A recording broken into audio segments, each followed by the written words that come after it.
Empezamos la revisión del segundo ciclo correspondiente al Antiguo Egipto, como os comenté. Como había parte de ese ciclo que lo habíamos hecho en el primero, pues lo hemos reestructurado y vamos a ver un poquito el libro egipcio de los muertos, el que se conoce como el papiro de Ani. Lo explica un poquito en la sesión, pero luego si tenéis alguna duda o alguna curiosidad, pues podemos comentarlo. Cuando has dicho se crearon dioses, los humanos crearon sus dioses, ¿no? Ya veremos en las sucesivas sesiones cuando los griegos hablaban de la historia de Egipto y hablaban de las dinastías de faraones, los sacerdotes egipcios hablaban de dinastías anteriores a las que luego se han recogido históricamente, donde hablaban de dioses y de semidioses, que esto es lo que está pues, entre la leyenda y la mitología. Hay unas dinastías donde les llamaban dioses, los deificaban, otros los llamaban semidioses, que les daban pues esta forma de los seres que hemos visto, que les daban parte de animal y parte, que en realidad la parte de animal representaba una serie de atribuciones, ¿no?, que les daban. Y luego son pues los que ya se reconocen históricamente, que son los faraones conocidos. Claro, geológicamente, pues ya sabéis que están las dos teorías, ¿no? La evolucionista y la catastrofista. Entonces la catastrofista pues vendría a explicar alguna de estas cosas, ¿no? Como que venía de civilizaciones antiguas, que es lo que se cree en teosofía, en antroposofía y que en algunos libros sagrados, lo curioso que todos estos libros sagrados que se mencionan pues cuentan la misma historia, más o menos. Parece como que si tuviera el mismo origen, ¿no? Aunque históricamente no se reconozca.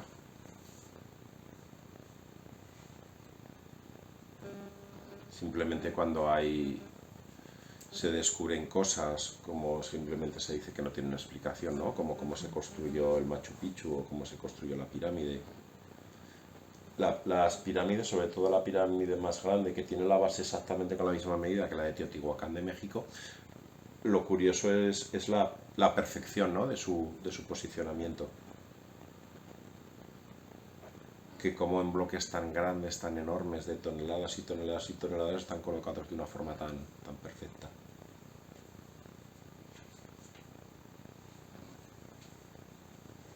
Más allá de poder imaginar que pudieran mover todos esos bloques y que...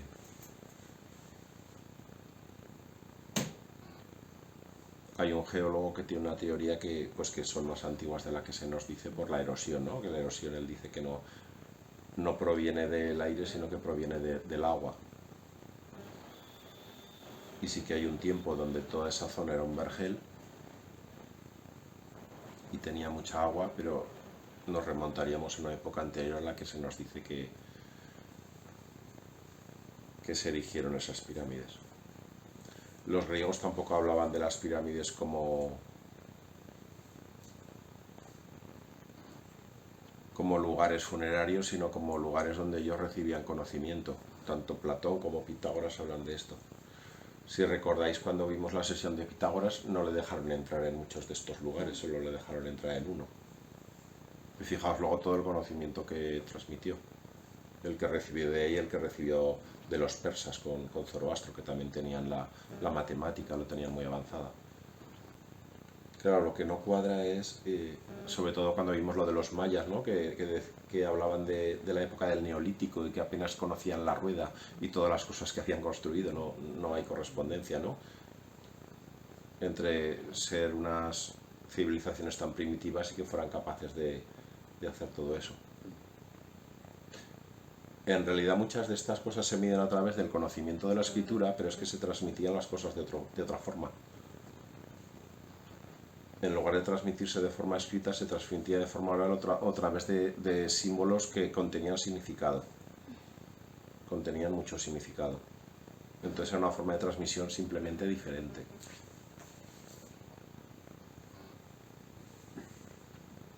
De hecho, ellos nos dirían que la escritura es mucho más lenta y mucho más atrasada que la que ellos tenían.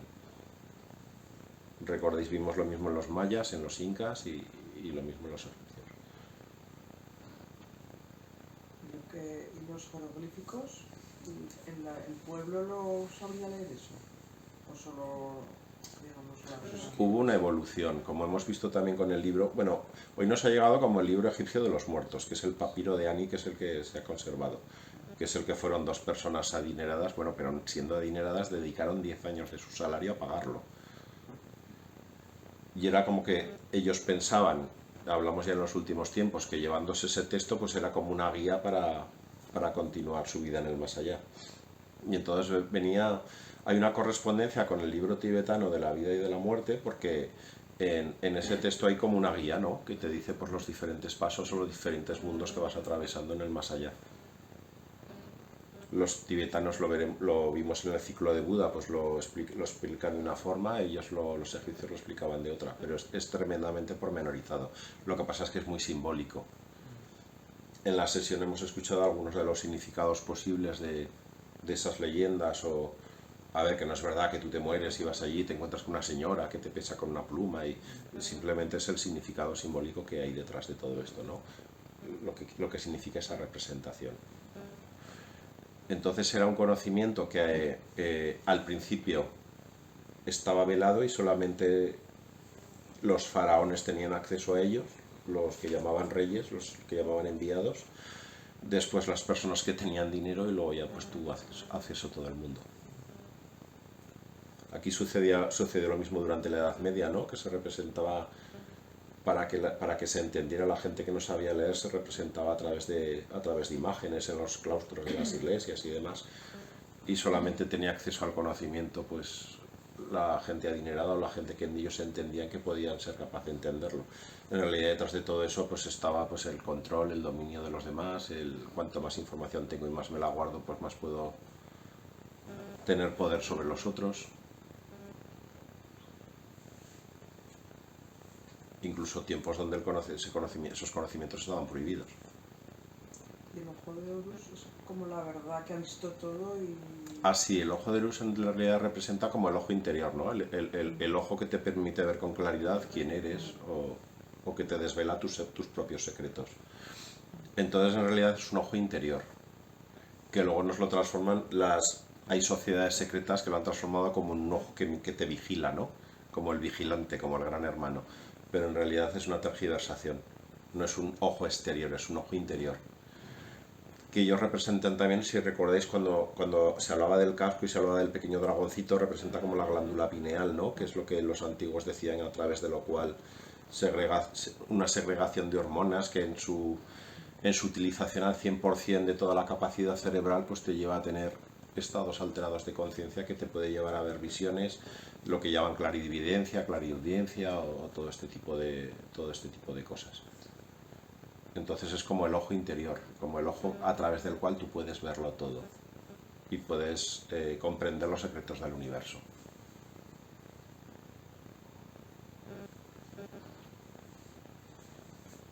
Luego, claro, lo representaron como el ojo de un Dios que te está mirando, que te está vigilando, pero era para infundir temor, para hacerte mirar fuera en lugar de dentro. Mirando fuera pasas a depender te infunde temor, te infunde control, te infunde... En el otro ciclo de Egipto nos decías que estos símbolos del ojo y eso, como que la gente los llevaba colgando, que había que tener como mucho respeto a la hora de llevarlos, ¿no? Sí, sobre todo, a ver, la simbología al final tiene la importancia en función de la fuerza que le da a la gente que cree en ellas. Ya. O sea, cuando tú crees en algo con mucha fuerza, pues tiene fuerza en ti, o sea, que tiene una importancia dentro de ti. Entonces luego, claro, entramos ya en lo que Jung llamaba el inconsciente colectivo. Entender que puede haber símbolos universales desde hace muchos años, que como muchas personas les han dado un significado, pues en tu inconsciente está que eso pueda tener algún efecto sobre ti. Eso ya entra dentro del campo de las creencias. Luego, hombre, sí que hay historias que cuentan de Napoleón, que intentó ir a la Gran Pirámide y que pasó mucho miedo. Sí, que se metió en el y sarcófago que era como una especie de que él se sentía como un enviado y quería... Pues sí, se También cuentas dentro. historias de Hitler, vamos, todos los que han tratado de ser emperadores, que han tratado de como si ahí hubiera un poder, ¿no?, que les permitiera, que les garantizara que iban a tener éxito en su Oye, que da un empresa. poco de miedo, que yo que me subí donde subió Napoleón y Dice que se había metido ahí en ese... Oye, pues yo bajé un poco... Por no hablar de las leyendas de la tumba de Tutankamón, todos los que murieron, que Ya, hay ya, un ya. montón de historias al Lo respecto. real. Hombre, son como Bueno, todo- incluso hay una historia que se cuenta sobre el Titanic que se hundió porque llevaba... Hay quien lo dice, ¿no? Sobre el Titanic hay historias hasta de que no era ese barco, que era otro. Bueno, y hay una historia que cuenta como que llevaba sarcófagos egipcios. Ah, Que dice como que dejaban unos guardianes del más allá que a quien intentaba acceder, pues esos guardianes cumplían con su función y era una especie de maldición. oh, moño.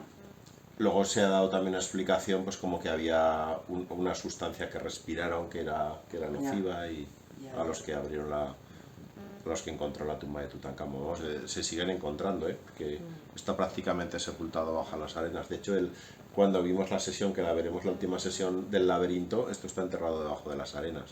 Esto es correspondiente a historiadores griegos egipcios que cuentan la existencia de ese lugar. Que debe ser grandioso. Según Heródoto era mucho más impresionante que las pirámides. Era un laberinto de unas columnas de 5 metros. La verdad que De impresiona. una altura impresionante, sí. Y luego, bueno, claro, ya no es construirlas, sino todas las cámaras subterráneas, luego además que tienen un sentido, que tienen un significado, que se ha estudiado, en fin, que es Orientadas, sí, mucho más enigmático. astronómicamente. Sí, bueno, luego está la teoría que está orientada con la constelación No, de la teoría en Orión eso y sí que es así. esta es como una visión que tenían del más allá los egipcios, ¿verdad? Ah, sí. Luego está la visión que tenían los persas, la visión que tenían Y en todas las civilizaciones la inquietud que tenían del más allá, de la trascendencia, de claro. aspirar al más allá, todo el mundo... Pero si es curioso, ¿no? El detalle, como te cuentan, pues mira, te encuentras con esto, con lo otro, que en el budismo sucede lo mismo. Que incluso los tibetanos lo dicen al oído, ¿no? Del que está moribundo le recitan el libro tibetano de los muertos, se lo recitan al oído, para ayudarle a a trascender. que no se pierda.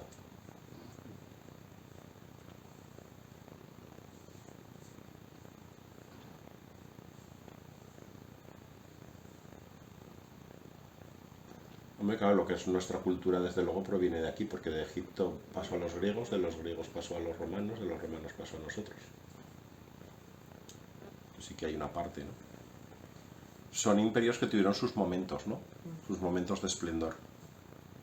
Momentos de crecimiento, de esplendor y de caída. Luego cuando vimos lo de Confucio y vimos el taoísmo y demás, con los chinos es otra historia completamente diferente. Pero sí que es cierto que comentábamos lo de la curiosidad de que todos han nacido de una virgen, todos han tenido una historia parecida, Sí. y yo creo que todo parte que como el cristianismo lo que ha hecho es imponerse sobre todas las creencias que había anteriormente. Entonces, si su simbología es la figura de Jesús, pues claro, ¿cómo no va a nacer Jesús de una virgen si los demás también habían nacido de una virgen? Pues no va a ser menos que los que le precedían. Al final es lo que a cada quien le sirve. Lo que pasa es que ellos se empeñan en una serie de misterios y de secretos que la verdad es que más me da que fuera virgen o no fuera dejarla, pues al final hay un mensaje que a ti te llega o que te puede servir o te puede ayudar, pues ya está, que más te da que naciera de virgen o naciera de Claro. donde fuera. Le dan una importancia a eso Y luego sí, lo del diluvio está en todos los textos. también, en todo. Está desde los nativos de América del Norte hasta los mayas, los incas, el Génesis. Está. Ay, ay, ay. Porque hace 10.000 años cayó una buena tormenta y arrasó con todo. Y en los textos más antiguos que se conservan, que son los Vedas también. Pero es que los Vedas hablan incluso de naves, de naves que viajaban por el cielo. Y es muy curioso en el Museo del Cairo que están esas naves dibujadas o representadas.